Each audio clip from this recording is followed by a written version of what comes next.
मूक बधिरों के लिए समाचारों की शुरुआत करते हैं। केंद्र सरकार की ओर से पंजाब में रेल रोको आंदोलन और रेल रोकने से ब्लैक आउट का खतरा बढ़ गया है और पंजाब में 3 से 4 घंटे तक बिजली की कटौती होने लगी है।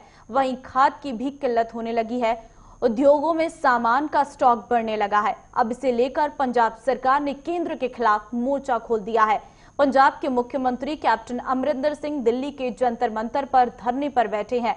कैप्टन अमरिंदर सिंह के साथ नवजोत सिंह सिद्धू भी इस धरने के जरिए पंजाब में बिजली संकट और जरूरी वस्तुओं की स्थिति गंभीर होने की ओर ध्यान दिलाने की कोशिश कर रही हैं। बता दें कि कैप्टन ने धरने का ऐलान राष्ट्रपति रामनाथ कोविंद की ओर से पंजाब सरकार के शिष्टमंडल को मिलने के लिए समय नहीं दिए जाने के बाद किया। हालांकि आम आदमी पार्टी ने कैप्टन अमरिंदर सिंह के धरने को ड्रामा बताते हुए कहा कि उन्हें इन मुद्दों को सुलझाने के लिए प्रधानमंत्री नरेंद्र मोदी से बात करनी चाहिए, राष्ट्रपति से नहीं।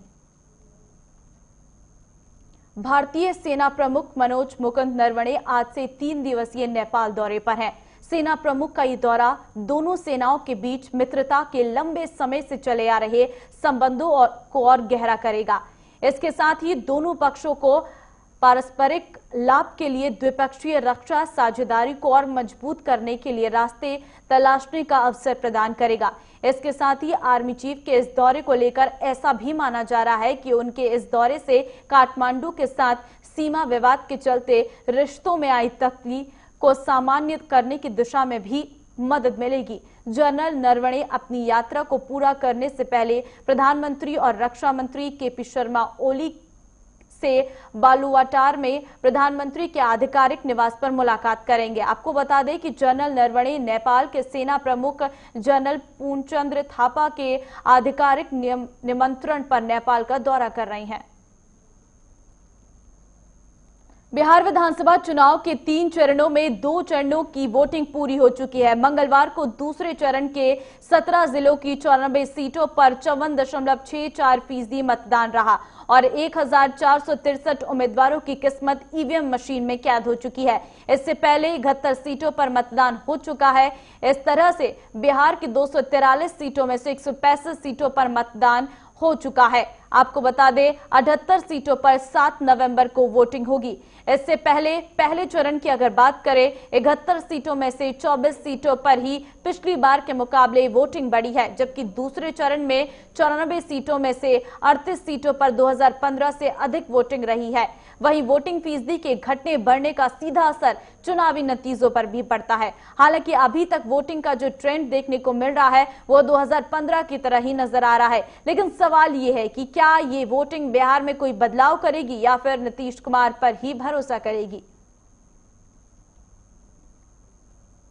कोरोना वायरस के दैनिक मामलों में एक बार फिर से उछाल देखने को मिल रही है। केंद्रीय स्वास्थ्य मंत्रालय के आंकड़ों के अनुसार पिछले 24 घंटे में कोरोना संक्रमण के 46,254 नए मामले सामने आए हैं और 515 लोग वायरस से मौत हो चुकी है उनकी, जिसके चलते देश में अब तक कोरोना वायरस से संक्रमितों की संख्या 43,13,877 हो गई है। वहीं कोरोना से नई मौतों होने के साथ ही मृतकों का आंकड़ा 1,23,611 पर पहुंच गया है। कोरोना के बढ़ते मामलों के बीच लोगों के ठीक होने का सिलसिला भी जारी है। पिछले 24 घंटे में 53,357 लोगों को अस्पताल से घर भेजा गया है। इसी के साथ संक्रमण के स्वस्थ होने वाले मरीजों की संख्या 76,56,478 हो गई है। वहीं 5,33,787 लोगों का अभी भी इलाज चल रहा है।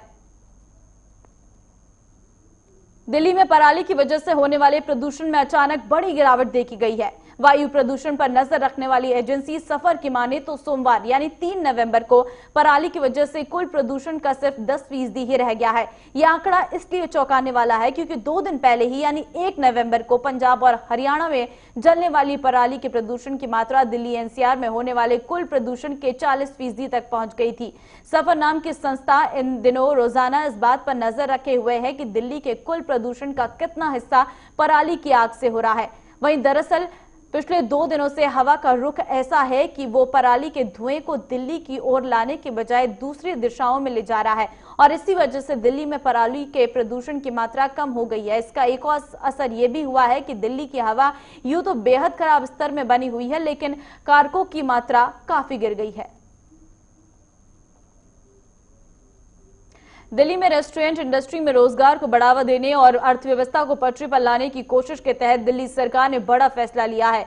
अब दिल्ली में स्टैंड अलोन रेस्टोरेंट के लिए पर्यटन विभाग से अनुमति नहीं लेनी होगी। दिल्ली सरकार के पर्यटन विभाग ने स्टैंड अलोन रेस्टोरेंट को मंजूरी देने की प्रक्रिया को समाप्त करने की अधिसूचना जारी कर दी है।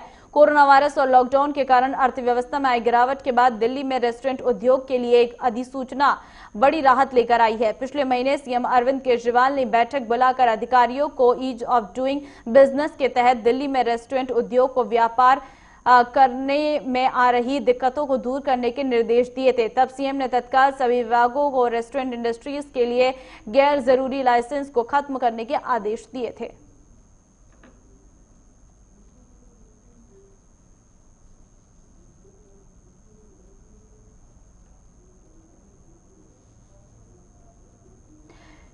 तो जिस तरीके से दिल्ली में प्रदर्शन हो रहा है कांग्रेस का, उसी तरीके से आम आदमी पार्टी पंजाब में प्रदर्शन कर रही है। क्या आम आदमी पार्टी के विधायकों का कहना है, सुनिए।